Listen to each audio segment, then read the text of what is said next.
Coucou tout le monde!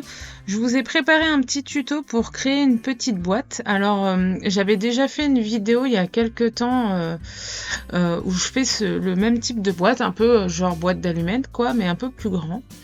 Et puis là, je cherchais des idées de petites choses à préparer pour les fêtes de fin d'année, et notamment Noël bien sûr.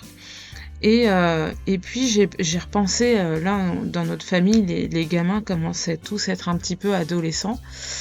Et puis bah, la plupart du temps, ils demandent des petits cadeaux, mais souvent ils commencent à demander de l'argent. Et en fait, moi, ce qui m'embête quand je donne de l'argent, alors c'est pas de donner de l'argent qui m'embête, c'est juste de les voir ouvrir une enveloppe. Voilà, c'est tout plat, voilà, ça fait pas cadeau. Donc je voulais refaire une petite boîte qui sera assez simple à faire quand même. Bon, ça reste toujours un peu long, hein, parce que voilà, il y a toujours des petites étapes. Mais je veux faire comme une boîte en papier, voilà, pas trop de collage, pas trop de découpage, pas comme les boîtes que je peux faire qui sont avec du carton gris par exemple. Donc là on est vraiment sur du pliage.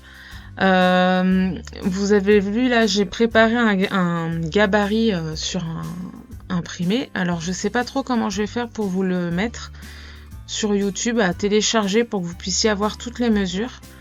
Voilà, l'idée c'était quand même que vous puissiez prendre des feuilles A4, il vous en faudra 2. Là, enfin A4 minimum, et sinon vous prenez des 30-30, hein. Là, mon papier craft c'était du 30-30.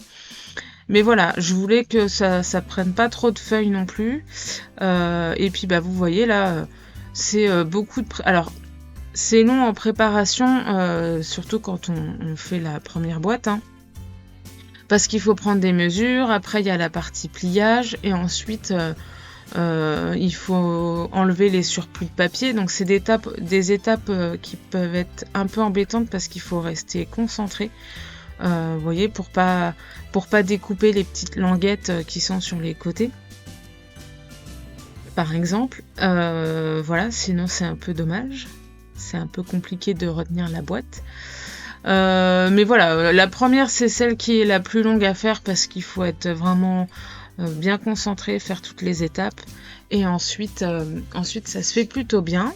Donc là, bah, vous m'avez vu faire la base de la boîte. Là, je fais le couvercle. Donc, pareil, hein, j'ai pris mes petites mesures. Je vais tracer mes traits avec un plioir pour m'aider à faire les plis, découper les surplus de papier.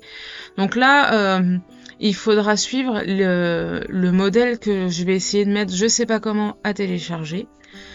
Donc ce sera pas compliqué, hein, si vous suivez bien les mesures, il y a rien de compliqué. C'est juste un peu long. C'est vrai que s'il y avait une matrice de coupe pour faire ce genre de boîte, ce serait super, parce qu'on gagnerait vraiment un temps fou. Mais bon, voilà, faut pas trop rêver, faut parfois y mettre un peu du sien. Donc c'est sûr, faut espérer pas avoir 50 neveux, nièces, enfants à qui offrir un billet dans une boîte, parce que sinon c'est un peu long. Là, moi, j'étais partie sur l'idée de faire plutôt une boîte cadeau plutôt qu'une enveloppe, hein. Maintenant, cette boîte-là, elle peut servir pour offrir des chocolats, pour offrir, si vous êtes vraiment très très manuel et que vous faites aussi des cadeaux faits main, voilà, des petits bijoux, de la broderie, j'en sais rien. Ça peut être l'emballage cadeau qui va bien aussi, un peu plus personnalisé. Donc voilà. C'est vraiment une boîte qui peut servir pour beaucoup de choses, et là je l'utilise, je vous fais le tuto pour Noël, mais ça peut être utilisé pour d'autres choses. Je referai peut-être aussi un gabarit pour faire des boîtes plus petites, parce que là ma boîte fine fermée, elle fait 8,3 par 15,3 cm, donc ça reste quand même une belle boîte, hein, il y a de quoi mettre dedans. Mais en la faisant, je m'étais dit que ça pourrait être pas mal aussi d'avoir une boîte carrée pour justement y mettre des chocolats et mettre au milieu de chaque assiette le jour du réveillon. Voilà, donc bon, ça me coûte rien de vous faire le gabarit dans ce sens-là. Et puis moi, je verrai si je fais mes petites boîtes pour moi perso. De toute façon, c'est le même principe que ce que vous voyez sur la vidéo. Alors j'aime toujours utiliser le double face, je trouve que c'est beaucoup plus pratique, beaucoup plus rapide. Celui que j'ai en plus colle très très bien, donc ça j'aime vraiment beaucoup. Les languettes, alors en fait, pour la petite histoire, j'avais commencé à faire une boîte avant cette vidéo, je pensais que je m'étais filmée. Et puis j'avais quasiment terminé cette étape-là. Et puis j'ai vu que j'avais rien filmé du tout, mais vraiment rien du tout, même pas la première partie de la boîte, rien du tout. Alors bon, c'était pas grave, enfin pas grave, c'est un peu embêtant, mais en même temps, j'ai pu voir des petits défauts sur la construction du couvercle notamment. Il faut que les languettes soient vraiment sur le fond en fait du couvercle, parce que sinon ça va bloquer. Et si ça bloque, on peut plus refermer la boîte. Donc voilà. Alors, une fois la boîte terminée, il reste plus qu'à la décorer. Donc ça, c'est quand même la partie la plus sympa. Par contre, quand là vous voyez, j'ai utilisé du papier de la collection Souffle d'hiver, hein, de Graffiti Girl. Et donc, excusez-moi, j'ai la gorge sèche, j'arrive plus à parler. Je crois que je vais boire un peu d'eau. Donc voilà. Là, j'utilise du papier. C'est des très très beaux papiers. Il y a quasiment rien à faire dessus. Par contre, si vous utilisez un papier sur lequel vous voulez faire des tamponnages, faites vos tamponnages avant de coller. Parce que sinon, vous allez être embêté. Ça va être trop compliqué.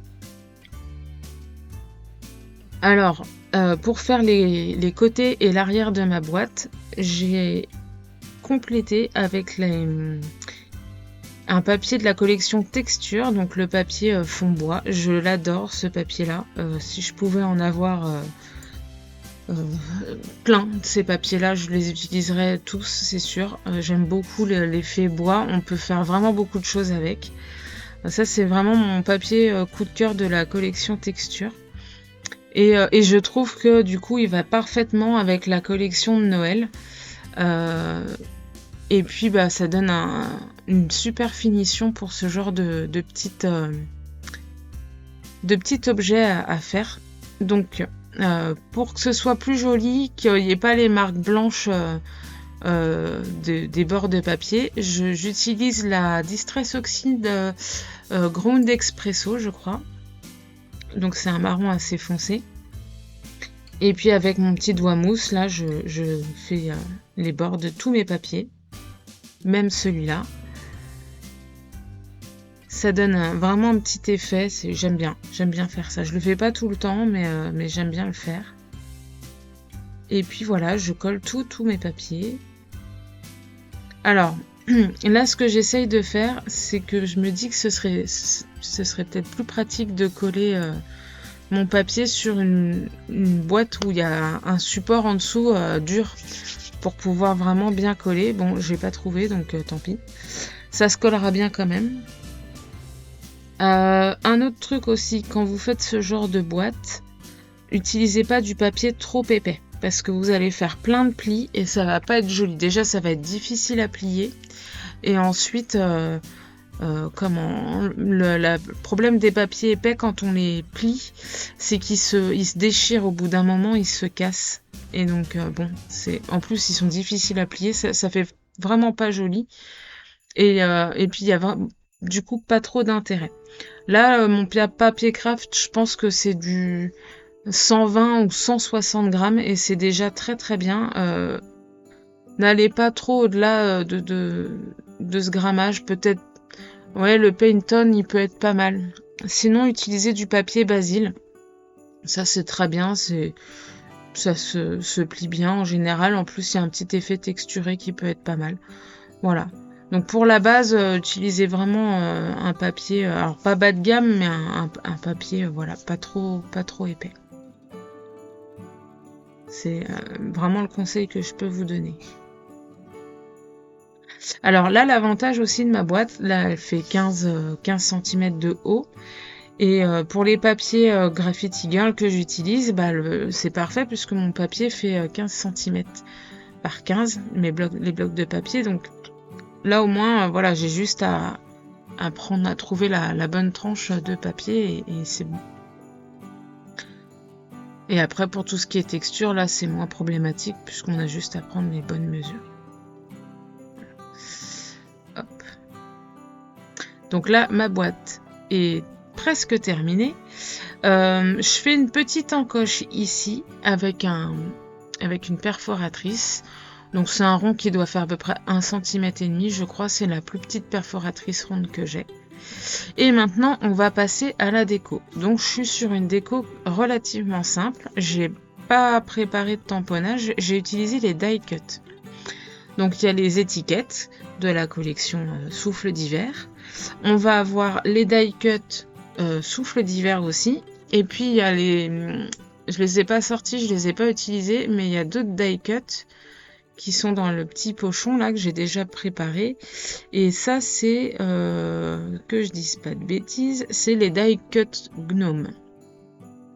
Donc vous voyez, même si vous n'avez pas de tamponnage, vous pouvez très bien faire des petites choses très sympas avec du papier, des die cut.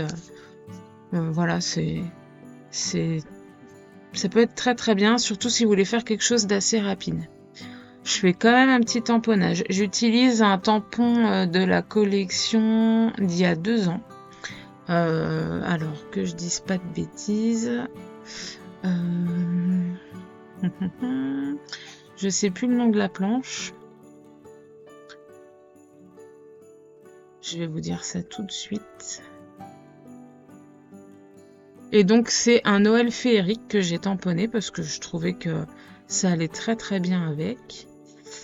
Et alors, donc je colle tous mes petits embellissements. Là, il n'y a rien de particulier. En plus, j'y vais pas non plus, j'en mets pas trop. Pour le coup, j'avais pas envie. Je voulais quelque chose d'assez simple. Et alors...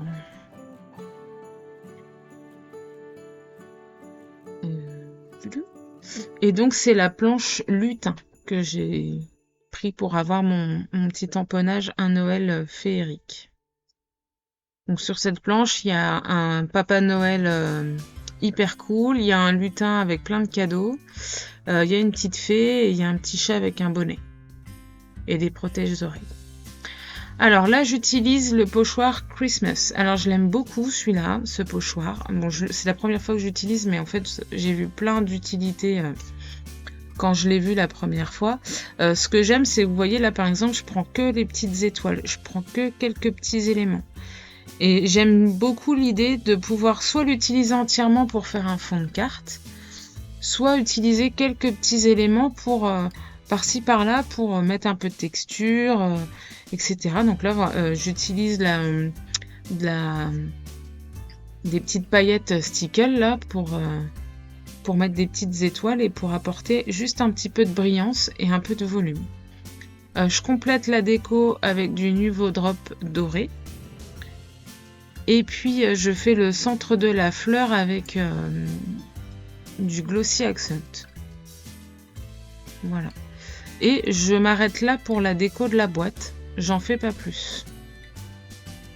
J'avais failli oublier, mais du coup, en fermant la boîte, j'ai vu qu'il manquait quelque chose. Je décore le fond de la boîte, parce qu'en fait, comme on voit les plis, ça fait pas très joli. Donc j'aurais très bien pu utiliser une couleur neutre, basique, voilà. Mais là, j'ai quand même envie d'utiliser un beau papier décoré. Donc, pareil, je choisis quand même un papier qui peut se découper et pas faire bizarre sous cette forme-là. Et en plus, je vais pouvoir utiliser l'autre partie pour une autre création, donc c'est très bien. Et puis voilà, je colle. Il n'y a rien de particulier. Je décore pas plus puisqu'on va mettre des choses dedans, donc ça sert à rien. Et donc voilà ma petite boîte terminée. Donc j'espère que ce petit tuto vous a plu.